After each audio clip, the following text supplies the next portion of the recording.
Assalamualaikum warahmatullahi wabarakatuh.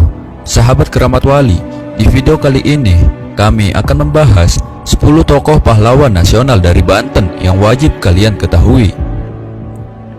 Sebagaimana daerah-daerah lain di Indonesia yang kaya akan sejarah, Banten juga tidak jauh berbeda seperti daerah lainnya. Banten juga menyimpan cerita sejarah yang berhubungan dengan perjuangan rakyat Indonesia dalam mengusir penjajah. Banyak juga pahlawan dan pejuang yang lahir dari Provinsi Banten. Namun dari sekian banyak hanya 3 orang yang diketahui telah mendapatkan gelar pahlawan nasional dari Banten. Siapa saja 3 orang tersebut? Bisa Anda simak setelah pembahasan ini, dan juga beberapa tokoh pejuang Banten yang juga banyak berjasa namun belum dianugerahi gelar sebagai pahlawan nasional. Berikut akan kami bahas 10 tokoh pahlawan dari Banten yang wajib kalian ketahui. 10. Nyimas Melati. Beliau adalah pahlawan wanita yang berjuang dalam sejarah perebutan kemerdekaan di wilayah Tangerang. Beliau merupakan anak perempuan dari Raden Kabal yang mengikuti perjuangan ayahnya melawan Belanda. Namanya sekarang diabadikan sebagai nama sebuah gedung, yakni Gedung Wanita Nyimas Melati di Jalan Dan Mogot. Selain itu juga diabadikan sebagai nama sebuah jalan yang terdapat di kantor KPUD Kota Tangerang. Nyimas Melati dan Nyimas Gamparan belum ditetapkan sebagai pahlawan nasional wanita di Indonesia, padahal beliau sangat berjasa dalam memperebutkan kemerdekaan di wilayah Tangerang, Banten.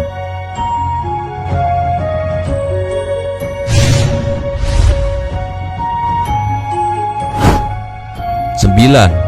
Nyimas Gamparan. Nyimas Gamparan, beliau adalah terkenal dalam Perang Cikande yang terjadi antara tahun 1829 sampai 1830. Perang tersebut terjadi karena Nyimas Gamparan yang memimpin puluhan pendekar wanita menolak tanam paksa. Beliau dan puluhan pejuang wanita bawahannya melakukan perang gerilya untuk melawan pasukan Belanda dan memiliki markas persembunyian di wilayah yang sekarang dikenal dengan nama Balaraja. Serangan-serangan yang dilakukan Nyimas Gamparan dan pasukannya sangat merepotkan Belanda.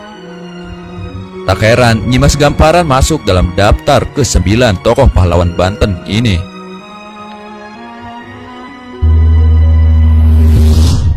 8. Tubagus Ahmad Khotib Al-Bantani. Tubagus Ahmad Khotib Al-Bantani, beliau juga dikenal dengan nama Kiai Haji Tubagus Ahmad Khotib. Beliau lahir di Pandeglang, Banten pada tahun 1855 dan meninggal pada 19 Juni 1966 dan dimakamkan di kawasan Masjid Agung, Banten. Beliau adalah residen Banten yang diangkat oleh Presiden Soekarno pada tanggal 19 September 1945. Beliau juga merupakan pencetus berdirinya Majelis Ulama, perusahaan alim ulama, juga perguruan tinggi Universitas Islam Maulana Yusuf yang kita kenal sekarang sebagai IAIN Sunan Gunung Jati, Banten. 7. Syekh Arsyad Tahwil Al-Bantani. Syekh Arsyad Tahwil Al-Bantani, beliau lahir pada tahun 1851 di Tanara, Banten dan meninggal pada 9 Maret 1934. Beliau adalah seorang ulama dan pejuang dari Cirebon yang ikut berjuang dalam Perang Cilegon sejak 9 Juli sampai 30 Juli 1888 bersama dengan Ki Warsyid.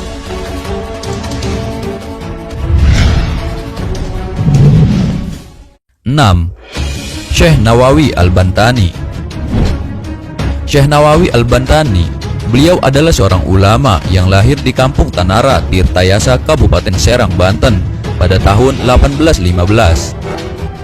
Beliau dikenal luas sebagai imam besar dari Masjidil Haram Mekah dan dikenal dengan julukan Sayyidul Hijaz atau penjaga Hijaz, sebuah wilayah di barat Arab Saudi yang mencakup 2 kota suci yaitu Mekah dan Madinah.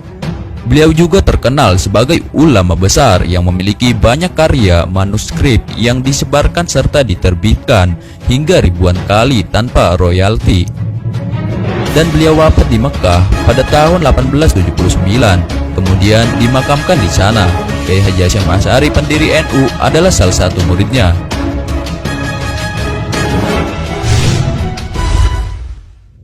Lima, Kiai Haji Abdul Fattah Hasan.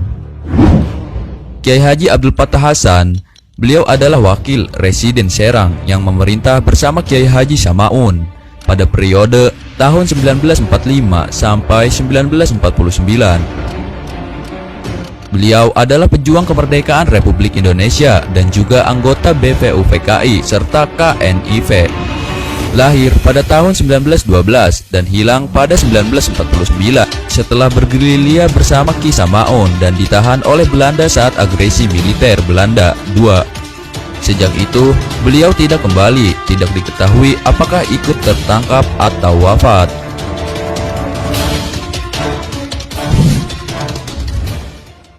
Empat, Kiai Haji Wasid.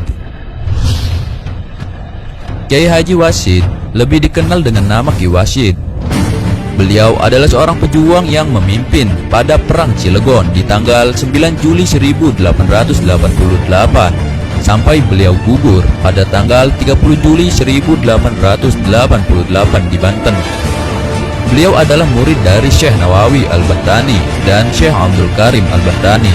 Sebagai seorang pejuang, beliau ahli dalam kemampuan strategi seperti melakukan komunikasi politik dengan para ulama serta pejuang lain di dalam dan di luar daerah Banten untuk melawan penjajahan Belanda pada kala itu. 3. Brigjen Kiai Haji Samaun. Brigjen Kiai Haji Samaun, beliau adalah cucu dari Kiai Haji Wasid, seorang patriot dari Banten. Beliau dilahirkan di kampung Beji, Bojonegara, Serang pada 5 April 1894. Beliau adalah komandan dari divisi batalion 99 Tentara Rakyat atau Pembela Tanah Air yang menentang pemerintahan Hindia Belanda dan Jepang di Banten. Beliau merupakan residen pertama Banten pada periode 1945 sampai 1949 dan seorang ulama pejuang yang karismatik.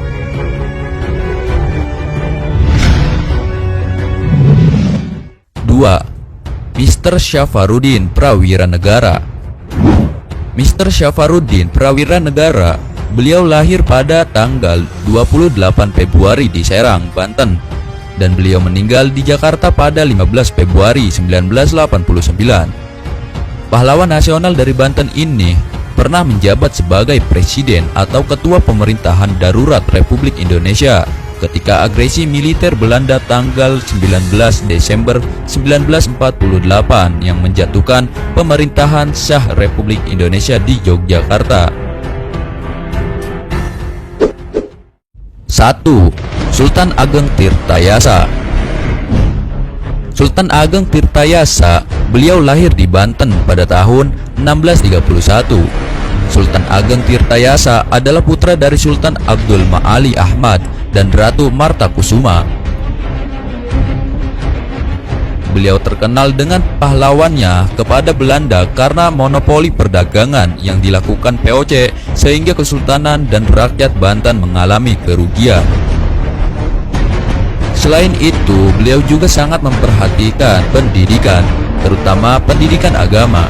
Beliau adalah pimpinan yang sangat amanah, memiliki pandangan ke masa depan, ahli perencanaan wilayah dan juga ahli tata kelola air, terbuka dan memiliki wawasan internasional.